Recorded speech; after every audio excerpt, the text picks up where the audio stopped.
প্রিয় বন্ধুগণ, সকলকে শুভেচ্ছা জানাই। জ্যৈষ্ঠ মাস আসলেই আমাদেরকে মনে করিয়ে দেয় যে মৌসুমী ফল আমাদের লিচু। আমি আজকে লিচু নিয়ে কথা বলবো। আজকে যে বিষয়টা নিয়ে আপনাদের সামনে আলোচনা করব সেটা হলো লিচু কেন ফেটে যায়, ফাটার কারণ, এবং লিচুতে বাদামি রঙের কালো একটু দাগ হয়, দাগটা কেন হয় সেই বিষয়ে আমি আপনাদের সামনে আজকে আলোচনা করব। আপনারা একটু সঙ্গে থাকুন। বর্তমানে ফল ফেটে যাওয়া একটি বড় সমস্যা। সাধারণত ফল বড় হওয়ার পর অর্থাৎ ফল পুষ্টি হওয়ার পূর্ব মুহূর্তে লিচু ফাটা শুরু করে। এটার ক্ষতির ধরন হলো লিচু ফল ফাটা বিভিন্ন রকম হতে পারে, যেমন সামান্য ফাটা, কেবল মাত্র খোসা ফাটা, লম্বালম্বি গোটা ফল ফাটা ইত্যাদি কারণ। আবার কারণ হলো যে খরা বা অনাবৃষ্টির সময় ফলের জাইলেম ও ক্লোয়েম কোষে অনাকাঙ্ক্ষিত আবহাওয়া থেকে রক্ষা পাওয়ার জন্য কিছু শক্তিশালী কোষের উৎপন্ন হয় বা বিভক্ত হওয়ায় বা বৃদ্ধি পাওয়ায় ক্ষমতা হারিয়ে ফেলে।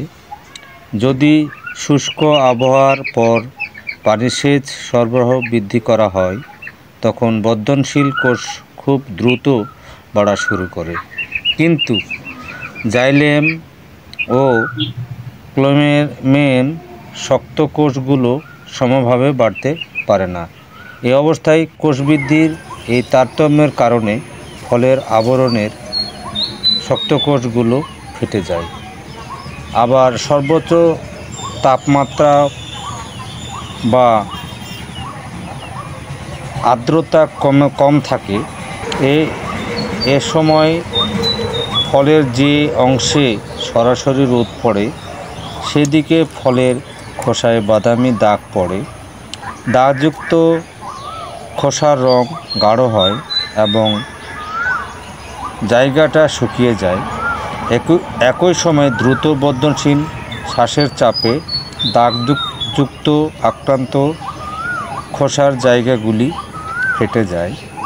আবার ধরেন হরমোনজনিত কারণে ফাটে, আবার জাতের বৈশিষ্ট্যজনিত কারণেও ফাটে, আবার বৃষ্টির অভাব, আবার পুষ্টির অভাব, মাটির আর্দ্রতাজনিত রোগ বা পোকাজনিত, হরমোনজনিত কারণে আপনার পরাগায়নটা সঠিকভাবে যদি না হয় তাহলে আপনার এখানে ফলটা পরিপক্ক হবে না। আবার অনেক সময় জাতের বৈশিষ্ট্যজনিত, জাতটা যদি আপনার ভালো না থাকে, আপনি যে গাছটা নির্বাচন করলেন, যে মাতৃ গাছটা নির্বাচন করলেন, সেই জাতটা যদি ভালো না হয় তাহলে কিন্তু আপনার এই ফল ফাটার লক্ষণটা হতে পারে। আবার পুষ্টির অভাব, আপনার গাছকে অবশ্যই আপনাকে খাদ্য দিতে হবে। আপনাকে বর্ষার আগে এবং বর্ষার পর এবং পুষ্পমঞ্জরি মানে ফুল আসার পর আরেকবার দিতে হবে। এই যে 3 কিস্তিতে সারগুলো আপনারা দিতে হবে। এখানে অবশ্যই জৈব সারটাকে আপনাকে বেশি পরিমাণে দিতে হবে। তার কারণ জৈব সার যদি দিই, এইটা হলো মাটির খাদ্য হিসাবে আপনার কি হবে, মাটিতে জৈব পদার্থ যোগ হবে। আপনার যে লিচু গাছ আছে সে দীর্ঘদিন পর্যন্ত খাদ্যটা পাবে। এইভাবে আমরা পুষ্টির অভাব সেটা পূরণ করতে পারি। মাটির আপনার আর্দ্রতাজনিত কারণে যে ফলটা ফেটে যায় সেটা হলো যে মাটিতে যদি পর্যাপ্ত রস না থাকলে আপনার কিন্তু এখানে আপনার ফলটা ফেটে যাওয়ার সম্ভাবনা থাকে। আবার ধরেন রোগ বা পোকামাকড়, এই যে রোগ এবং পোকামাকড় জনিত কারণে আপনাকে অবশ্যই জৈব পদ্ধতি বলেন আর রাসায়নিক কীটনাশক বলেন, দুইটার মধ্যে যে কোনো একটা আপনাকে ব্যবহার করতে। ফল বৃদ্ধির সময় অবশ্যই জিঙ্ক ফসফেট এবং বোরিক অ্যাসিড সেটা ব্যবহার করতে হবে। যেমন যেটা আমরা ক্যারাম বোর্ডে খেলি সেটা হলো বোরিক অ্যাসিড, এটা ব্যবহার করা যায়। আপনার জৈব সারের পরিমাণ অবশ্যই বৃদ্ধি করতে হবে। এইভাবে কিন্তু আপনারা লিচুর ফল ফাটা থেকে আমরা রক্ষা পেতে পারি। যেহেতু ক্লাইমেট চেঞ্জ হচ্ছে, যে বাদামি দাগ হচ্ছে, এইটাকে আমরা রোধ করা সম্ভব হবে না। আমাদেরকে প্রকৃতির উপর নির্ভরশীল থাকতে হবে।